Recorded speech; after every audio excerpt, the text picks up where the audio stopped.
욕심을 따라 썩어져가는 구습을 따르는 옛사람을 벗어버리고 오직 너희의 심령이 새롭게 되어 하나님을 따라 의와 진리의 거룩함으로 지으심을 받은 새 사람을 입으라. 아멘.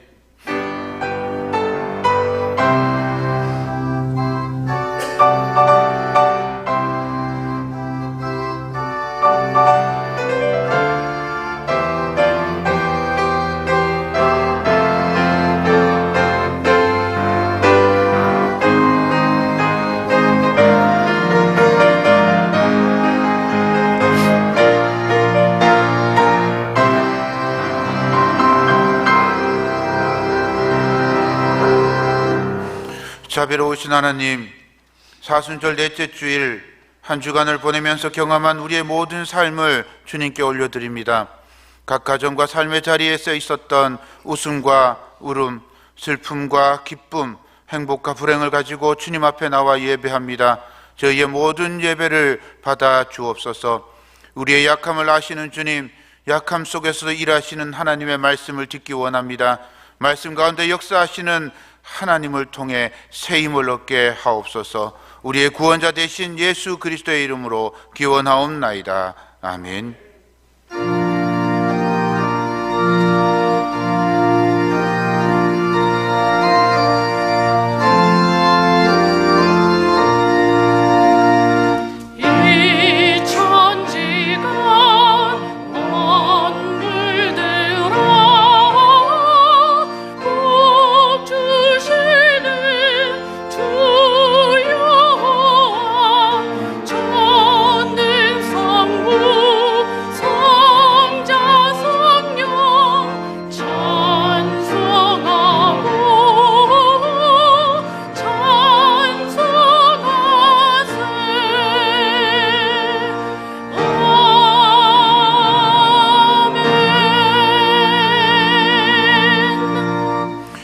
교독문 제127번 사순절 4를 교독하겠습니다. 여호와를 자기 하나님으로 삼은 나라 곧 하나님의 기업으로 선택된 백성은 복이 있도다.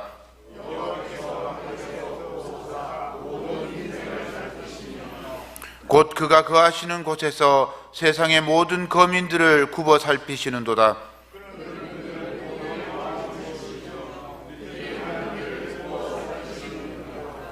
많은 군대로 구원 얻은 왕이 없으며 용사가 힘이 세어도 스스로 구원하지 못하는도다.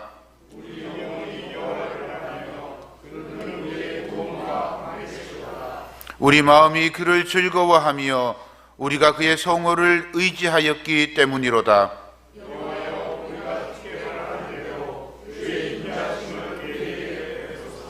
아멘.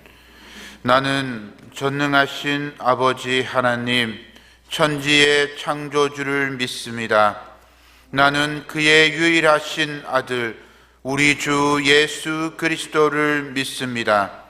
그는 성령으로 잉태되어 동정녀 마리아에게서 나시고 본디오 빌라도에게 고난을 받아 십자가에 못 박혀 죽으시고 장사된 지 사흘 만에 죽은 자 가운데서 다시 살아나셨으며 하늘에 오르시어 전능하신 아버지 하나님 우편에 앉아 계시다가 거기로부터 살아있는 자와 죽은 자를 심판하러 오십니다. 나는 성령을 믿으며 거룩한 공교회와 성도의 교제와 죄를 용서받는 것과 몸의 부활과 영생을 믿습니다. 아멘.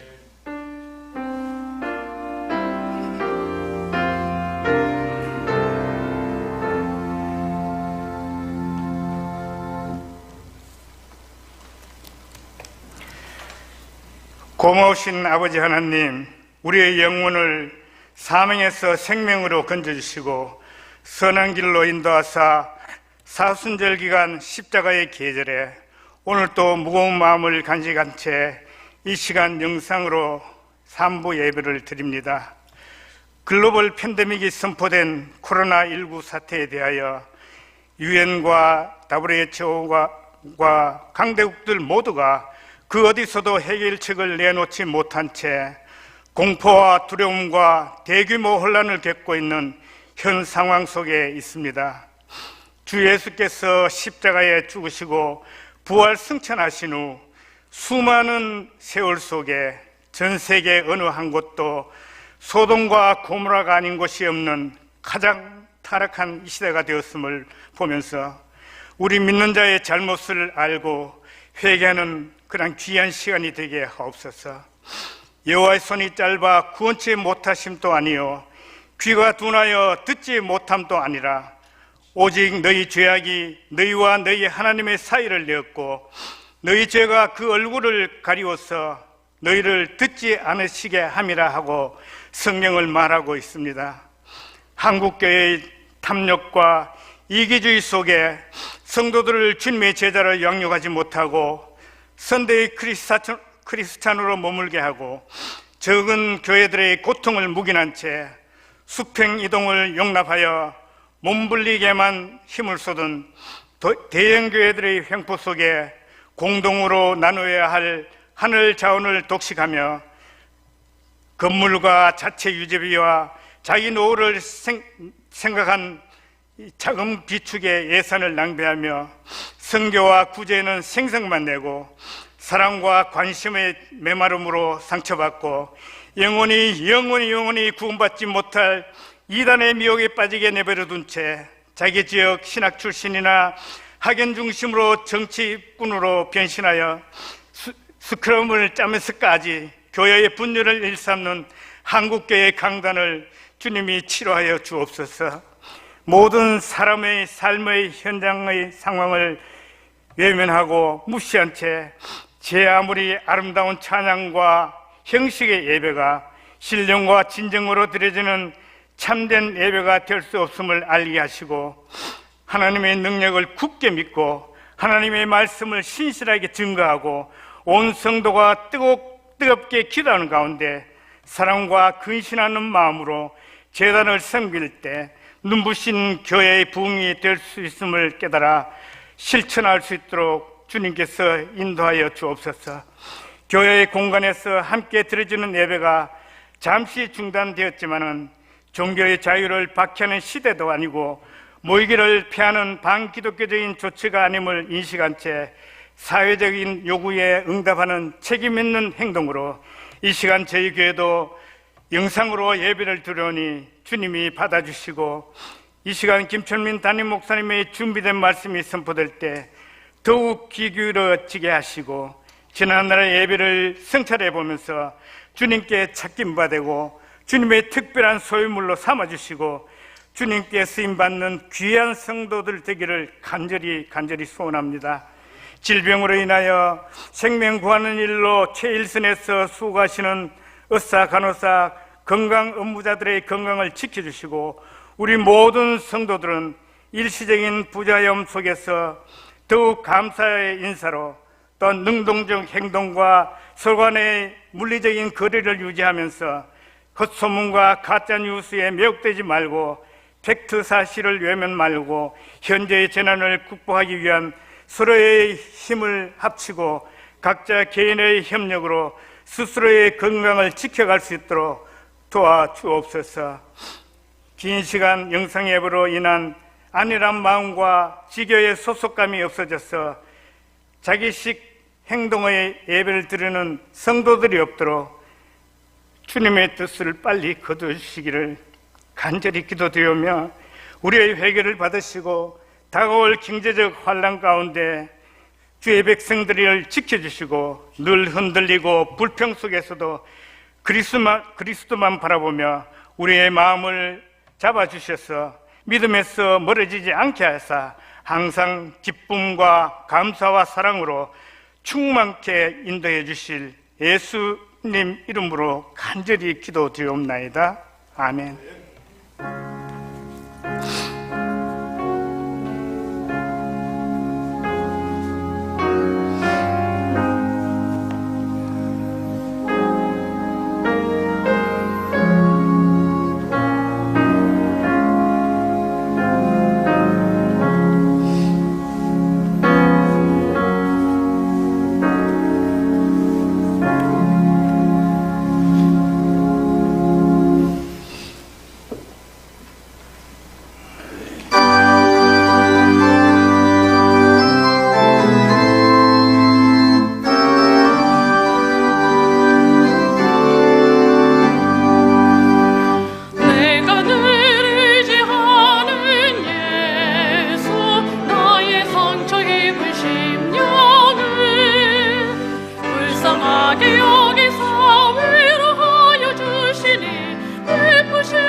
오늘 우리에게 주시는 하나님의 말씀은 마가복음 8장 27절부터 38절까지 말씀입니다.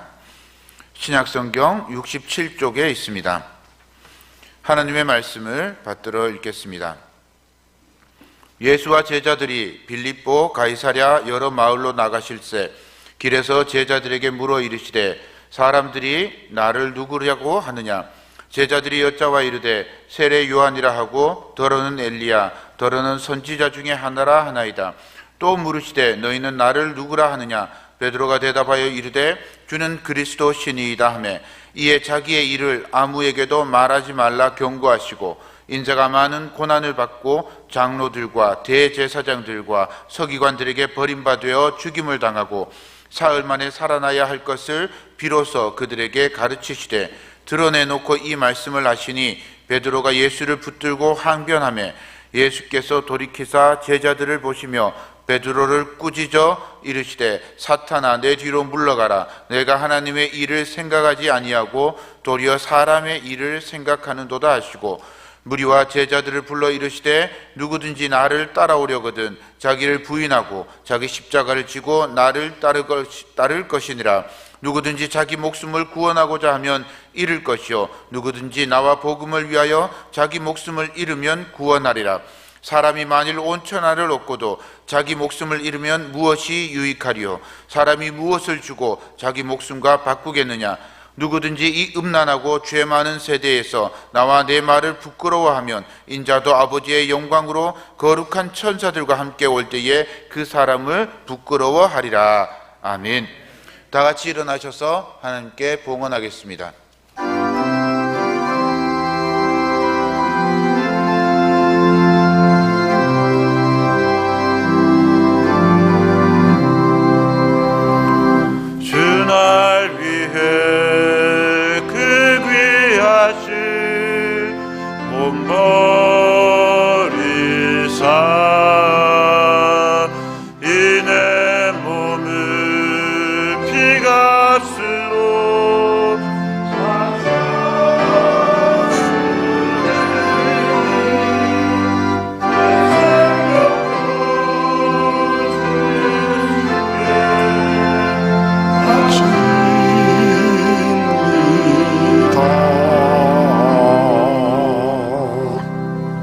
하나님 아버지 참 감사합니다. 감사할 수 없을 때 감사할 수 있는 그런 마음과 믿음을 저희들에게 주신 것 감사합니다. 모든 것이 다 막히고 중단되고 단절되고 앞날을 알 수 없는 불확실성 속에서도 하나님의 명징하시고 분명하신 약속을 의지하게 하시니 감사합니다. 하나님께서 오늘도 주님 앞에 나오며 각 가정에서 예배드리며 귀한 예물을 준비하고 그리고 주님께 드리는 손길마다 은혜와 위로와 능력으로 충만하게 하여 주옵소서. 하나님, 주님께서 우리에게 주신 것은 두려워하는 마음이 아니요 오직 능력과 사랑과 절제하는 마음이라고 하셨사오니 능력과 사랑과 절제의 정신으로 그런 마음으로 충만하게 되게 하여 주옵소서. 이 시간 예배드리는 모든 가정마다 주님 앞에 나온 주의 사랑하시는 모든 자녀들마다 사랑과 능력과 절제의 정신으로 충만함을 입어서 이 세상 두려워하지 아니하고 하나님과 더불어 믿음으로 담대하게 나아가는 그런 하나님의 사람들 되게 하여 주옵소서.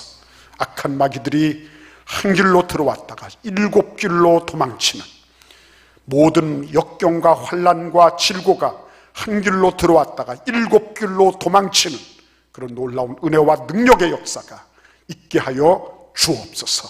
내 믿음대로 될지어다 하셨사오니 이 시간에도 각 가정에서 직장과 산업에서 병원에서 예배하는 주의 백성들마다 이 믿음으로 충만케 되게 하여 주옵소서. 하나님께서 가정과 직장과 산업에 은혜와 복을 주시고 우리만이 아니라 우리를 통해서 이 지역과 대한민국과 전 세계의 역사가 다시 일어나고 회복되는 복의 근원이 되게 하여 주옵소서. 우리의 어버이들을 강건하게 붙잡아 주시고 능력으로 주장하여 주옵소서. 우리 모든 후손들에게 효도하는 정신을 일깨워 주옵소서. 우리 젊은이들의 앞날에 하나님께서 주시는 풍성한 비전과 꿈이 있어서 이 현상에 좌우되지 아니하고 이것을 넉넉히 이기는 주님의 사람들이 되게 하여 주옵소서. 하나님께서 우리 모든 의료진들 주님이 축복하시고 이 모든 코로나와 싸워서 넉넉히 승리할 수 있도록 체력도 건강도 지혜와 분별력도 허락하여 주옵소서. 하나님께서 일마다 때마다 은혜를 주실 줄 믿습니다. 성령님께서 각 가정에서, 직장에서, 산업에서 은혜와 복을 더하여 주셔서 우리 대전 제1교회를 통하여 하나님의 크신 역사가 더욱 분명하게 드러나게 하여 주옵소서. 예수님의 이름으로 축복하며 기도하옵나이다. 아멘.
감사합니다.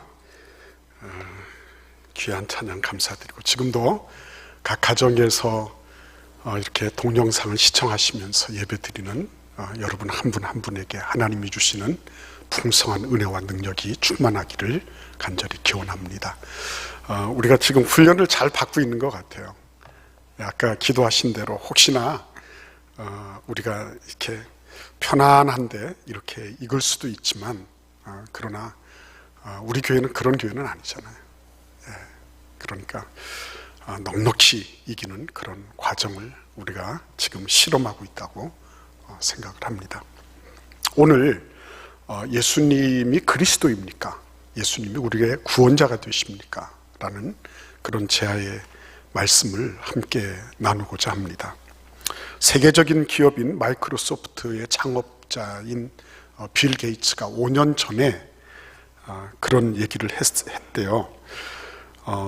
앞으로 인류가 직면할 3대 위기가 있는데 그것이 뭐냐면 핵전쟁, 그리고 기후변화, 그리고 인플루엔자 바이러스라고 이렇게 했는데 그 가운데서 이 인플루엔자 바이러스 문제, 이 감염병의 문제는 핵전쟁이나 기후변화보다도 훨씬 더 치명적이고 광범위한 재난이 될 거라고 예고를 했다는 거예요. 근데 그대로 되었어요.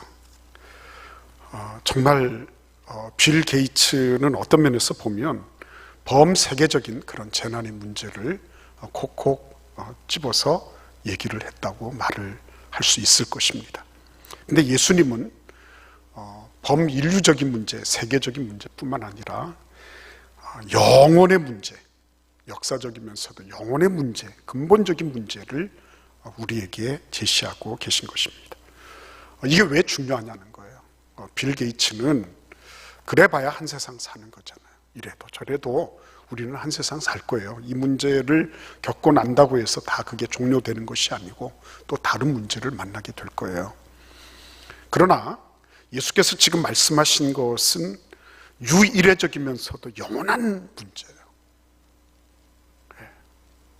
이게 또 다시 반복되고 그리고 다시 해결되고 하는 그런 문제가 아니라 이것은 유일해적이면서도 영혼을 결정하는 문제가 된다고 하는 것입니다.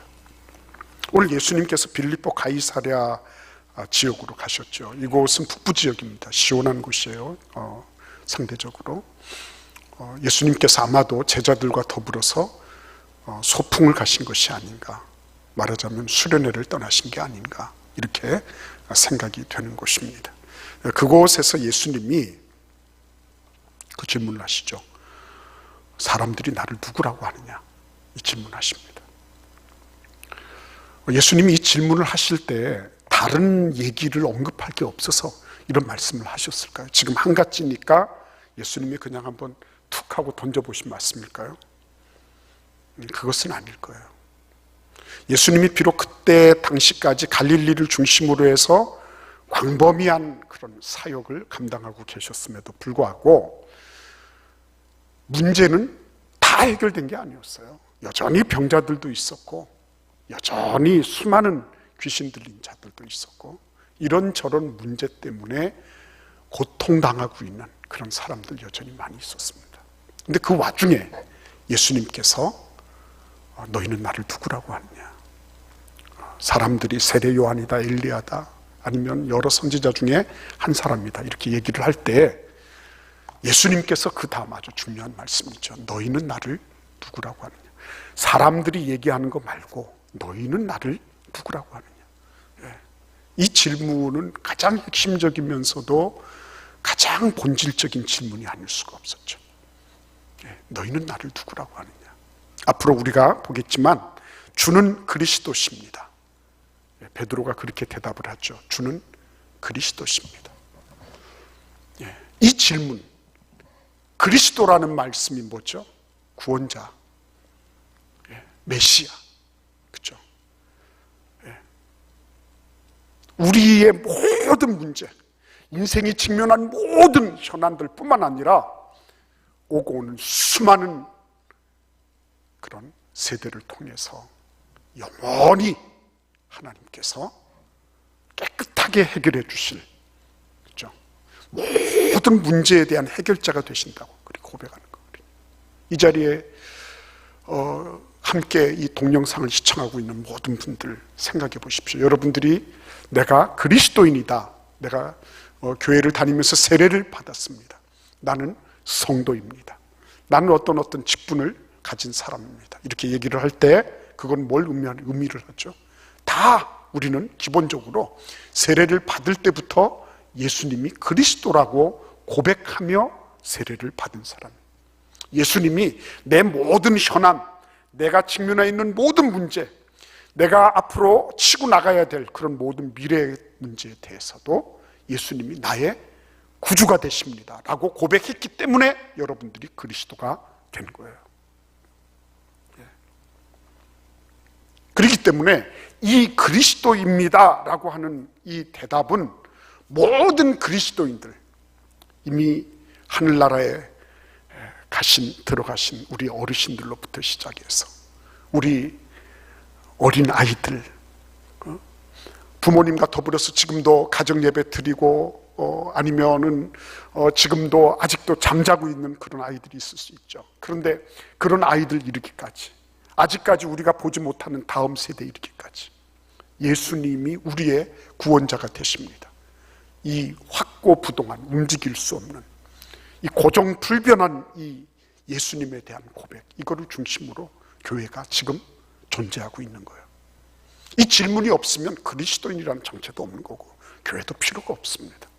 예수님이 우리의 모든 것의 구원자가 되신다, 그분이 우리의 모든 문제를 해결하신다, 그분이 가지고 있는 모든 능력, 하늘과 땅의 모든 권세를 지니고 계신 그분이 우리를 그리스도 예수 안에서 우리의 모든 죄를 사하시고 우리를 저 천국으로 인도하시는 그런 그리스도가 되신다, 그거를 우리는 다 같이 고백하는 거예요. 근데 왜 이 고백이 오늘 그러잖아요. 베드로가 대답을 잘했어요. 주는 그리스도십니다 라고 대답을 했는데 예수님께서는 함구령을 내리시고 그리고 뭐라고 말씀하세요? 인자가 많은 고난을 받고 대제사장들, 서기관들, 그런 이들에게 버림받아 되고 죽임을 당하고 사흘 만에 살아나야 될 것이다, 이 말씀을 하세요. 하셨더니 베드로가 뭐라 그럽니까? 절대 안 됩니다. 그 33절 말씀을 읽어보시겠습니까? 우리 같이 한번 이 말씀을 읽겠습니다. 예수께서 돌이키사 제자들을 보시며 베드로를 꾸짖어 이르시되 사탄아 내 뒤로 물러가라, 내가 하나님의 일을 생각하지 아니하고 도리어 사람의 일을 생각하는도다 하시고. 여러분, 이 말씀 엄청나게 가슴 찌릿찌릿하죠. 사탄아 내 뒤로 물러가라. 왜 그랬습니까? 베드로가 예수께 항변했기 때문입니다. 예수께 뭘 한 거예요? 베드로가 대드는 거죠. 그 헬라어 원문은 예수님을 책망했다, 예수님을 책망했다, 예수님을 비난했다, 이렇게 말하고 있어요. 그 정도로 이 문제가 심각했던 거예요. 예수님이 내가 고난을 당하고 죽음을 보고 그리고 사흘 만에 다시 살아날 거다, 이 말씀은 베드로나 그 주변에 있는 제자들에게 엄청난 그런 그 의혹과 분노와 그리고 이거를 반드시 제지해야 된다는 그런 어떤 것으로 불타오르게 만든 거예요. 자, 그러면 우리가 물어봐야 되는 거죠. 어디에 문제가 있나? 다들 베드로는 말 잘했잖아요. 그리스도십니다. 머리로는, 입으로는 말 잘했어요. 근데 지금 예수님께서 그리스도라고 고백을 받으시고 그 죽음을 예고하시고 순환을 예고하시고 부활을 예고하실 때 그는 전혀 다른 사람이 있었어요. 다른 사람이 되었어요. 마치 사단의 하수인과 같은 그런 모습으로 돌변하는 거예요. 문제가 어디 있습니까? 왜 머리는 알고 있는데 가슴은 차가울까요? 왜 우리는 지식적으로는 말을 잘하는데 그러나 실제 현실에 딱 부딪히게 되면 믿음을 가동하지 못할까요? 어디에 문제가 있을까요? 안데르센의 동화 눈의 왕국이라는 동화가 있어요. 거기에 보면 희한한 거울이 나오는데 마술 거울이 나와요. 이 마술 거울은 아름답고 의미 있고 가치 있는 거를 전부 시시하게 만드는 그런 마술 거울이에요. 이게 마술 거울이 그 파편이 튀겨가지고요, 깨지면서 파편이 튀겨서 이 소년 주인공 카이의 눈에 들어갑니다. 근데 이 눈에 들어가서 눈만 아프게 한 것이 아니라 이게 그 가슴을 얼음장과 같이 만들어버려요. 그리고 모든 기억을 잃어버리게 만듭니다. 자기 친구가 그 눈의 왕국까지 왔는데도 불구하고 그 앞에서 암산이나 하고 뭐 자기 통계 지식이나 자랑하고 자기 과시를 하기에 여념이 없지, 이 친구하고 소꿉놀이 하면서 그렇게 재밌게 정원에서 뛰놀던 거, 이런 거 아무것도 기억을 못하는 거예요. 그래, 그 게르타라고 하는 이 여자친구가 그 자기 이 카이를 보면서 너무 가슴이 아파가지고, 그래서 눈물을 툭툭툭툭 흘리는데 그 눈물이 그 카이의 눈에 들어가면서 박혀있던 파편이 나오고요. 그리고 얼음장이 되었던 이 심장이 다 녹아서 다시 회복이 되고 그 인생의 봄날이 찾아온다. 뭐 이런 동화 같은 동화예요. 근데 여러분, 여기에서 우리가 뭘 보는 겁니까? 상처가 있으면, 눈이 파편이 박혀가지고 상처가 있잖아요. 그러면 이 상처 때문에 다른 모든 것들이 다 거부가 되는 거예요. 과거에 있었던 아름다운 얘기들, 추억들, 의미 있는 것들, 보람 있는 것들, 이런 거를 볼 수가 없게 되는 거예요. 에덴 동산에서 상처받았어요. 그렇죠? 에덴 동산에서 사단 마귀가 기막히게 상처를 주었어요.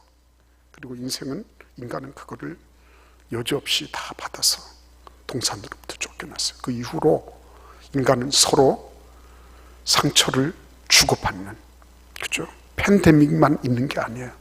상처가 전체적으로 퍼져나가는 그런 와중에 살게 된 거예요. 그래서 여러분, 신앙생활 하면서도 마찬가지잖아요.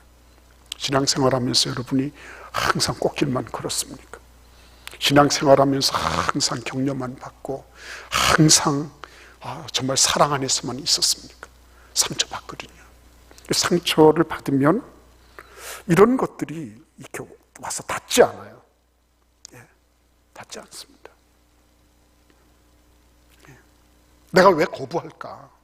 저 사람이 싫고 뭐가 싫고 다 이런 거 있지만 근본적으로는 뭐예요? 내가 상처받은 존재라는 걸 아는 게 필요한 거예요. 그래서 이 안델센 동화를 해석하던 작가는 그런 얘기를 합니다. 상처를 치료하는 가장 유력한 방법 중에 하나는 근원으로 찾아가 봐야 된다. 근원으로.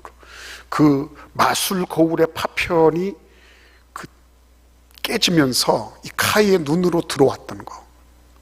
그래서 이 원인과 카이를 분리해내는 거. 원래부터 카이가 얼음장과 같은 심장을 가진 사람이 아니었다는 거. 그거 아는 거 필요한 거라는 거. 여러분, 우리가 처음부터 상처를 주고받는 사람이 아니었어요. 사단 마귀에 의해서 유혹당했던 인간의 죄성의 DNA가 우리 가운데도 그대로 존재하게 된 거예요. 그래서 명확하게 그거를 바로 보는 게 필요한 거죠.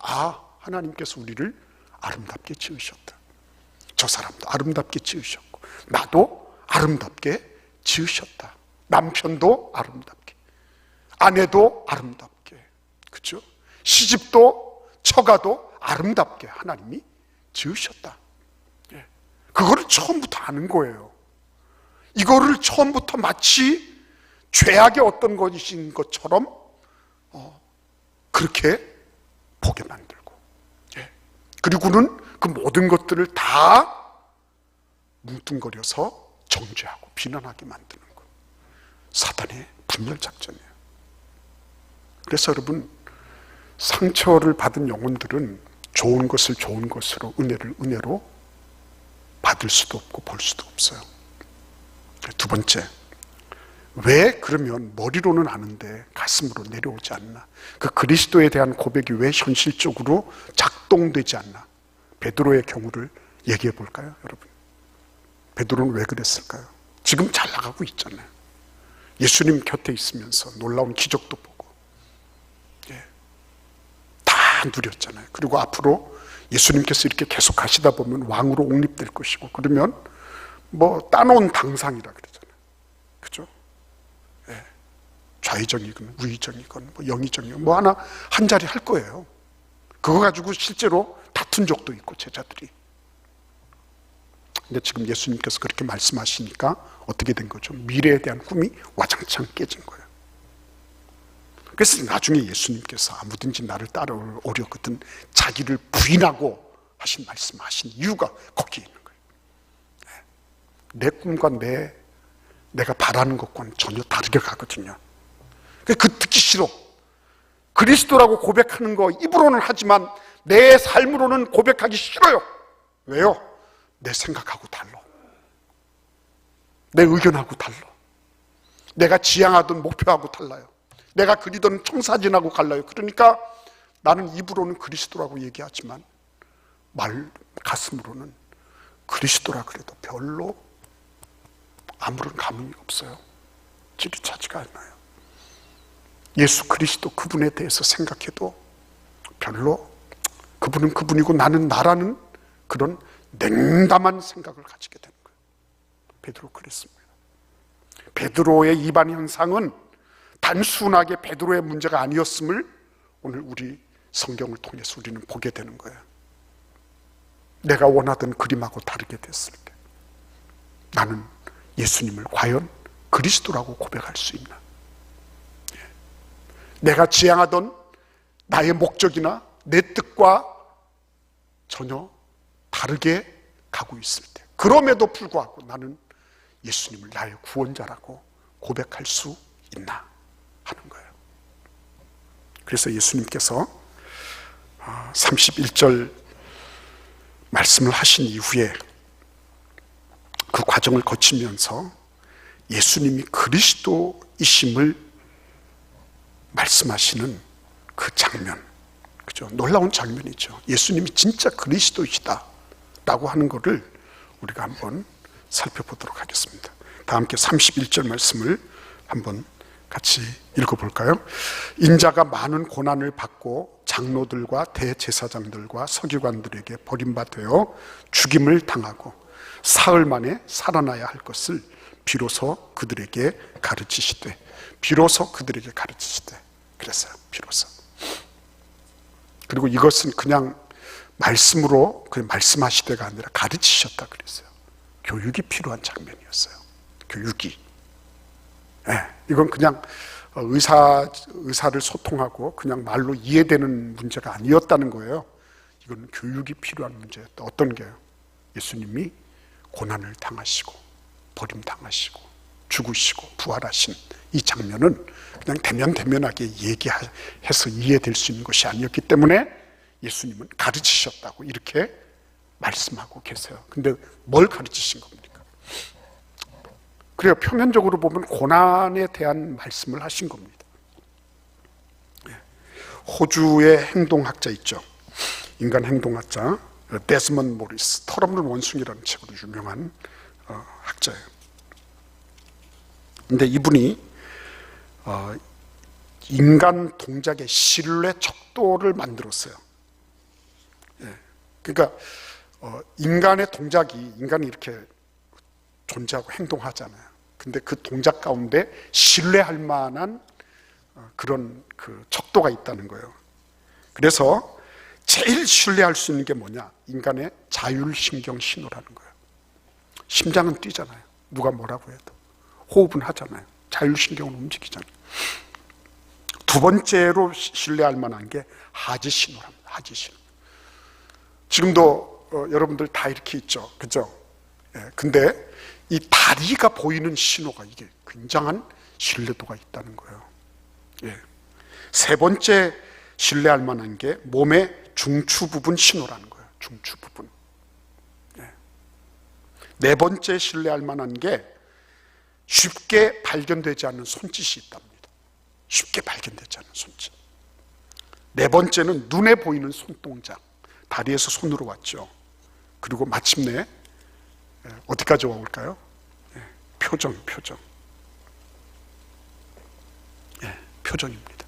속에 있는 것이 제일 신뢰할 만하고요.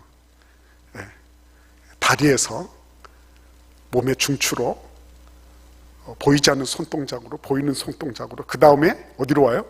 표정으로 옵니다. 표정으로. 그리고 제일 마지막으로 뭐예요? 말. 이 말은 무슨 말씀이냐면요, 제일 신뢰할 수 없는 게 인간의 언어라는 거예요.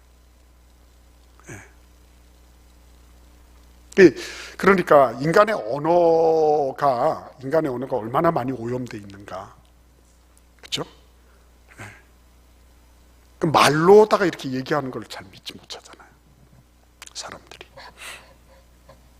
근데 그 안에서 펄떡거리고 있는 내 심장이나 폐나 뭐 이런 여러 가지 자율신경계 신호나 이런 거는 누가 뭐라고 해도 정직해요. 긴장이 되면 맥박이 빨리 뛰고 땀이 쪼르르 흐르고, 정직한 거예요. 거짓말 탐지기도 그렇게 하는 거예요. 그렇죠? 네. 근데 참 무섭잖아요. 저 밑에서부터, 안에서부터 시작해가지고 저 밑에서부터 차근차근하게 올라와서 표정마저도 교원 영색할 수 있어요. 아닌데도 연기할 수 있단 말이에요. 그리고 마지막에는 언어 신뢰할 수 없는 거다. 근데 예수님은 이렇게 말씀하시면서 어떻게 하셨어요? 예수님은 어떻게 하셨습니까? 예수님은 이 말씀을 자신에게 적용하셨거든요.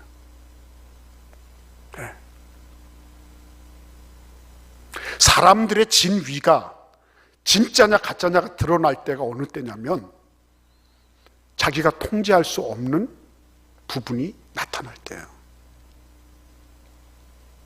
예수님은 당신 스스로를 통제할 수 없는 자리로 내모시고요, 그거를 그렇게 하셨어요. 로마서 5장 7절에서 8절 말씀이 있습니다. 의인을 위하여 죽는 자가 많지 않고 선인을 위하여 용감히 죽는 자가 혹 있거니와, 우리가 아직 죄인 되었을 때 그리스도께서 우리를 위하여 죽으심으로 하나님께서 우리에게 대한 자기의 사랑을 확증하셨느니라. 아멘. 여러분 잘 들으십시오. 예수님이 그리스도가 되셨다고 하는 거는요, 단순하게 우리의 뭐 어떤 관념이나 개념적으로만 예수님이 그리스도시다 이런 건 아니에요. 예수님은 가장 통제할 수 없는 자리까지 당신을 내모셨습니다. 그리고 십자가에 달려 죽으시기까지 합니다. 그런데 그것을 어떻게 하셨습니까? 그 단지 언설로만 말씀하신 것이 아니라 그 통제할 수 없는 그 부분까지 자기를 다 밀어내셨어요. 주도적으로, 선제적으로 그렇게 다 하셨어요. 왜요? 왜 그렇게 하셨습니까? 그리스도이신 것이 왜 거기에서 증거가 되는 겁니까? 내가 지은 죄, 인류의 죄, 이 죄의 문제를 예수께서는 당신의 것으로 다 받으셨거든요. 죄의 문제만 받으셨습니까? 인간 일반이 지니고 있는 모든 현안을 예수께서 다 받으셨거든요. 그리고 그걸 다 받으셔서 어떻게 하신 거예요? 십자가로 가신 거예요. 십자가로. 여기에서 베드로는 한 면만 봤죠. 자기의 이기적인 욕망과 그리고 예수님의 어떤 앞으로의 잠재력 이런 걸 보면서 자기 상처와 얼버무려져서, 그래서 그 한 면만 본 거야. 아, 예수님은 틀림없이 부활도 말씀하셨는데 고난만 봤어요. 예수님 절대로 그런 일이 있을 수 없습니다. 그렇죠? 여러분 기억하셔야 됩니다. 내가 예수 믿는다고 하는 것은요, 이 모든 것들을 다 같이 보는 거예요. 그렇죠? 예수 그리스도를 믿음으로 말미암아 빛의 세계도 보고요, 소금으로서 깊이 내재에 들어가는 그런 소금의 세계도 같이 봐야 되는 거예요. 근데 사단 마귀는 그런 거를 다 없애버리죠. 그런 거를 전부 다 삭제해버리죠. 좋은 것만 보여주고, 아니면 두려운 것만 보여주고, 불안한 것만 보여주고 그러고 있죠. 왜 주님의 교회가 문제가 생깁니까? 예수 그리스도의 교회인데요. 하나님 앞에 예수 그리스도가 주님이시다. 그러면 문제와 이런 여러 가지 논쟁 와중에서도 분명하고 확실하게 예수의 주님 되심을 확증하면서 그분이 우리의 문제의 중심에 계시면 이 모든 것들을 해결하실 수 있음을 고백하는 그런 은혜가 있게 될 거예요. 근데 머리만 있고요, 가슴으로까지 내려오지 않았어요. 그분이 내 삶에, 내 현실의 모든 문제에 대해서도 그분이 주님 되신다고 하는 것을 내가 가슴에까지 받아들이지 못해서 상처 때문에 그렇고, 여러 가지 내 어떤 목적과 이런 것 때문에 그렇고, 이래저래 받아들이지 못했어요. 그러니까 계속 악순환이 되는 거예요. 아니 뭐 주님께서 해주신다 그러더니 뭐야, 나는 기도했는데 뭐야, 나는 순종하고 헌신했는데 나에게 주어진 게 이게 뭐야, 이게. 그렇게 되는 거죠. 오늘 예수님께서 말씀하십니다. 우리 같이 34절 말씀 같이 읽어 보도록 하겠습니다. 무리와 제자들을 불러 이르시되 누구든지 나를 따라오려거든 자기를 부인하고 자기 십자가를 지고 나를 따를 것이니라. 그렇죠. 예수님은 확신이 있었어요. 예수님은 자기 부인하고 그리고 자기 십자가 지고 나를 따르는 거, 거기에 대해서 예수님은 분명하고 확고한 그러한 자신이 있으셨어요. 저는 제가 참 목사가 된 게 너무 감사하고 고맙지만, 내가 목사가 아니라 할지라도 예수를 따를 수 있다는 게 얼마나 감사한 일인가. 1000만 번 다시 태어나도 고마운 일, 감사한 일. 나 같은 죄인을 예수께서 구원하시려고 내 모든 것들을 다 말소하시고 자신의 것으로 나에 대한 고소장을 전부 자기의 이름으로 다 바꿔놓으시고, 그리고 하늘나라의 그 온전하신 아들 예수 그리스도의 거룩하고 신실한 영광을 내 이름으로 등재해 놓으시고 그리고 가셨는데, 저는 아무리 생각해도 고마운 거예요. 왜 우리가 두려워해야 될까요? 왜 우리가 전전긍긍하며 마치 예수님이 안 계신 것처럼 그렇게 살아야 될까요? 오늘 예수님은 이렇게 말씀하십니다. 35절입니다. 누구든지 자기 목숨을 구원하고자 하면 잃을 것이요, 누구든지 나와 복음을 위하여 자기 목숨을 잃으면 구원하리라. 아멘. 여러분, 유일한 길이라는 것을 아셔야 됩니다. 유일한 길, 살아남는 유일한 길이다. 유일한 길은 뭐예요? 나와 복음을 위하여 자기 목숨을 잃는 거예요. 우리는 일단 잃는 거는 싫잖아요. 그렇죠? 잃는 거는. 그런데 잃었는데 어떻게 돼요?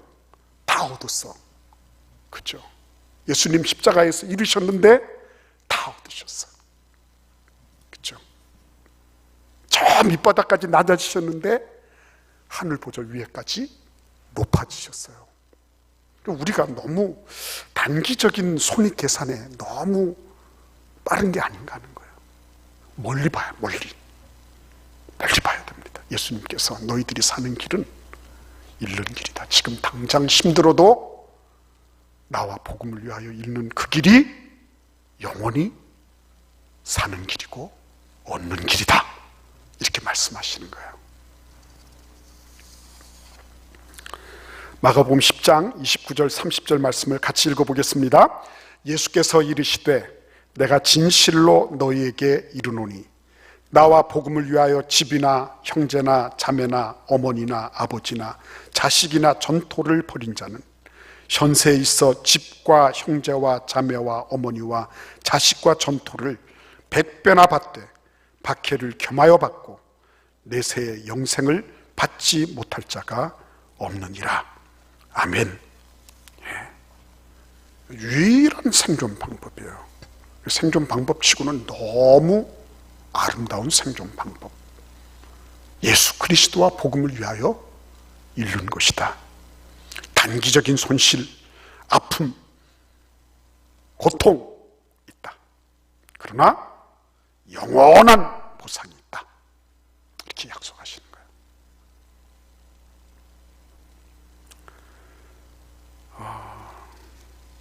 참 감사하죠. 예, 여러분, 그 카이가 마술 거울의 파편에 눈을 찔리고 그리고 모든 과거의 기억을 다 잃어버리고 심장이 얼음 덩어리가 되어 버렸을 그때에도 그 정말 사랑하는 그 여자친구가 그의 아픔을 함께 공감하면서 자기도 모르게 눈물을 두둑두둑 흘리잖아요. 게르타의 눈물이 그 지금 과거를 잃어버리고 현재 자기 과시에만 몰두해 있는 자기 친구 카이에게 툭툭 그 눈에 이렇게 툭툭 떨어졌을 때 파편이 이렇게 싹 나오면서 심장이 다 녹아버리고 다시 그의 생에 기억력이 돌아오고 그리고 아름다운 봄날이 찾아온 것처럼 예수께서 우리에게 뭘 요구하시는 게 아니에요. 다 이루어 놓으셨어요. 우리가 받은 상처, 에덴 동산에서부터 시작된 죄악의 DNA. 그래서 우리의 그 꽁꽁 얼어있는 이 심장에 예수 그리스도의 핏방울이 툭툭툭툭 떨어져서 그래서 그분의 피를 보니까 저분은 정말 자기의 통제 상황 그 바깥으로 밀어내시면서까지도 우리를 향하신 하나님의 사랑을 나타내려 하셨구나. 그거 하나로 감사한 거예요. 그거 하나로. 그 사랑이 있는데 자기 아들을 아끼지 아니하시고 우리를 위하여 내어주신 그 사랑이 있는데 우리가 어떤 고난, 어떤 고통, 어떤 아픔을 이겨내지 못할 일이 있겠어요. 그래서 그 하나님 앞에 우리가 간절히 간구하는 거. 하나님, 관념으로 머리로 알고 있는 이 지식적인 그리스도, 내 안에서 머릿속에만 맴돌고 있는 이 그리스도, 그분을 이제는 내 가슴으로 영접하게 해 주십시오. 오늘 이 시간 여러분 각 가정에서 부부가 할아버지 할머니 우리 손자 손녀들 함께 있으면 함께 계신 대로 같이 이 기도를 주님 앞에 드릴 수 있기를 바라요. 그분은 우리를 위해서 다 내놓으셨어요. 다 내놓으셨어요. 우리를 위해서 이미 그분이 그분의 모든 구원과 연관된, 우리를 구원하실 그 모든 것과 연관된 것들을 다 이루어 놓으셨어요.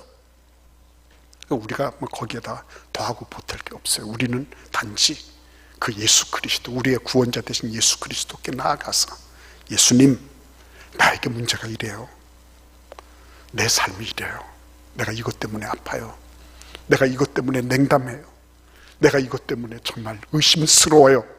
주님 앞에 그렇게 하나하나 내놓기 시작하면요. 그렇죠? 비록 베드로는 야단은 맞았습니다.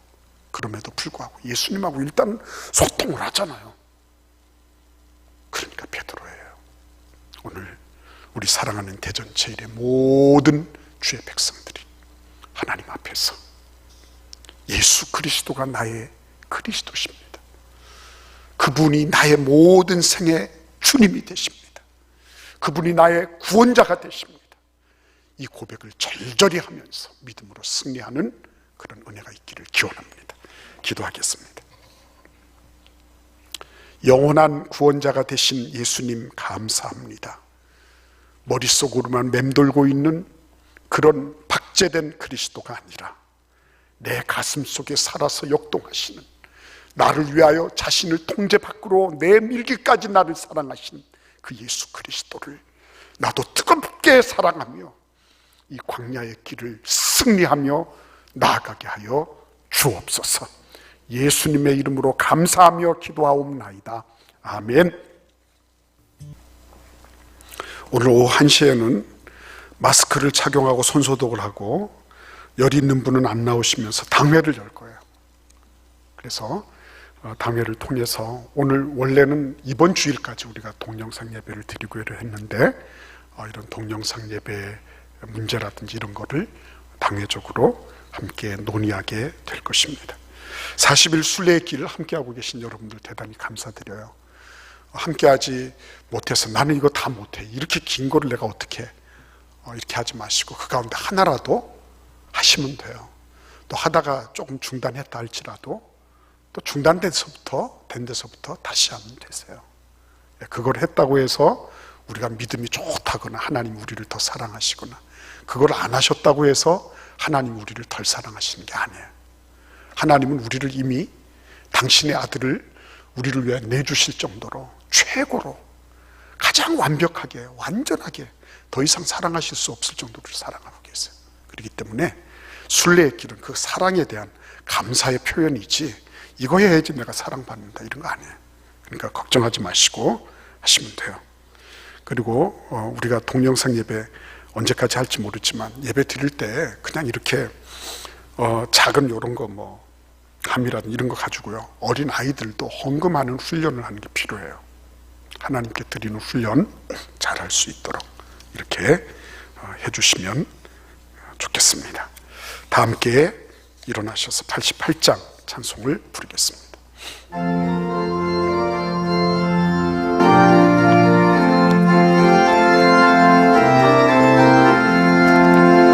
내 진정 사모하는 친구가 되시는 구주 예수님은 아름다워라. 산 밑에 백합하여 빛나는 새벽별 주님 형언할 길 아주 없도다. 내 맘이 아플 적에 큰 위로 되시며 나 외로울 때 좋은 친구라. 주는 저 산 밑에 백합 빛나는 새벽별 이 땅 위에 비길 것이 없도다. 내 맘의 모든 염려 이 세상 고락도 주님 항상 같이 하여 주시고, 시험을 당할 때에 악마의 대교를 즉시 물리치사 나를 지키네. 온 세상 날 벌어도 주 예수 안 버려 끝까지 나를 돌아보시니. 주는 저 산 밑에 백합 빛나는 새벽별 이 땅 위에 비길 것이 없도다. 내 맘을 다하여서 주님을 따르면 길이 나를 사랑하리니. 물불이 두렵지 않고 창문도 겁없네. 주는 높은 산성에 계시라. 내 영혼 먹이시는 은혜 누리고 나 친히 주를 뵙기 원하네. 주는 저 산 밑에 백합 빛나는 새벽별 이 땅 위에 비길 것이 없도다.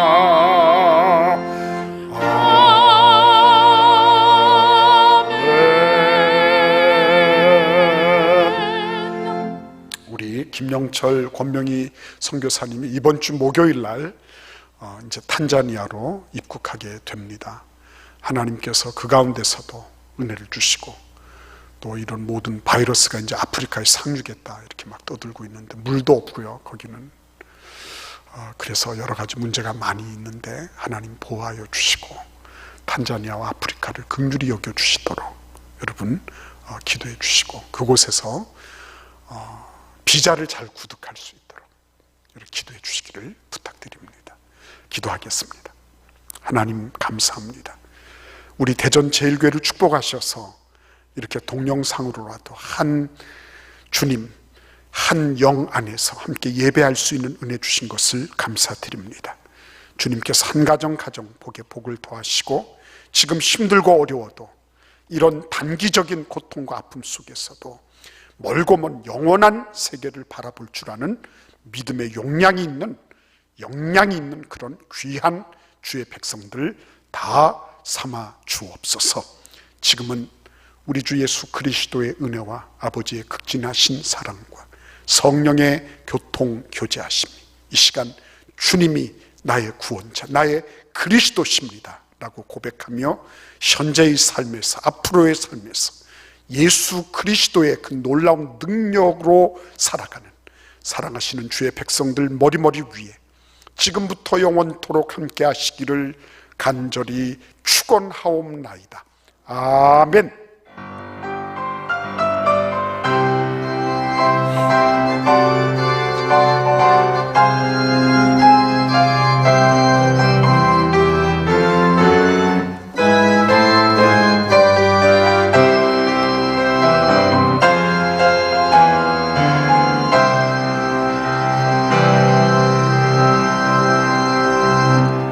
감사합니다. 이것으로 모두 예배를 마치겠습니다.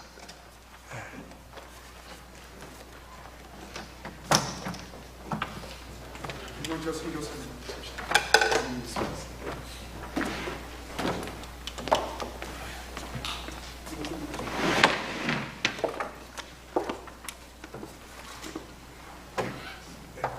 우리 김영철 법령이 선교사가 오늘 장로님들 마침